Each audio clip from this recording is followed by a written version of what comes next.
2 weeks ago, India's Modi government suffered one of the most humiliating defeats of its 12 years rule, a young uprising, the cockroach movement, born after the Chief Justice compared unemployed young Indians to cockroaches, forced Education Minister Dharmendra Pradhan to resign on July 25th after weeks of protest.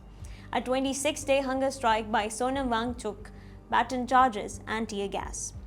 Analysts said that the movement had shattered the climate of fear around criticizing Modi and, more dangerously, for ruling party. It united young Indians across caste, class, religion and language. For a government that has built its entire brand on invincibility, this was an image crisis. A state that styles itself an iron-fisted guardian of a billion Hindus had been brought to its knees by teenagers in cockroach masks. And now, right on cue, comes the repair job. The Hindu Raksha Dal right-wing outfit has announced its members will visit Darul Uloom Deoband, one of the most renowned Islamic seminaries in the world, on August 11 to offer Ganga water, claiming a Shivling lies beneath the seminary's premises.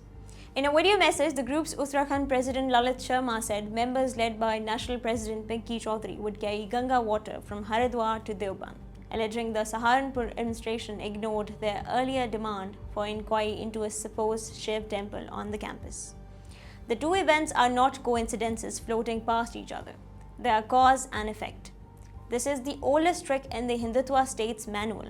When the government's image cracks on jobs, exams, or the economy, restore it on the only ground where it never loses: Hindu-Muslim polarization. A humiliated state cannot win back the students it teared gassed, but it can change the subject. It can hand its base a new enemy, recast itself the protector of the faith rather than the failed manager of the exam system, and most importantly, split a youth movement that had committed the unforgivable sin of uniting Hindu and Muslims against the state itself. Every camera pointed at Deoband is a camera pulled away from the Jantar Mantar. And the chosen instrument carries the threat of blood. The script has been performed before. The 1980s campaign claiming the Babri Masjid stood on Lord Ram's birthplace began with exactly such marches and ritual offerings. On December 6, 1992, car Sevaks demolished the 16th century mosque, triggering riots that killed around 2,000 people, most of them Muslims. In 2019, the Supreme Court handed the site to Hindus for temple construction, while admitting the demolition was illegal. The Hindu Raksha Dal itself is no stranger to violence. Just months ago, its activists were arrested in Ghaziabad for distributing over 24 swords door to door while raising anti-Muslim slogans, with Chaudhary declaring in a video that Hindus must be well equipped with weapons to fight Muslims. When such a group marches on a 150-year-old seminary revered by Muslims across South Asia, one provocation at the gate is all it would take for Saharanpur to burn, and communal fire, once lit, serves the polarizer, never the victim.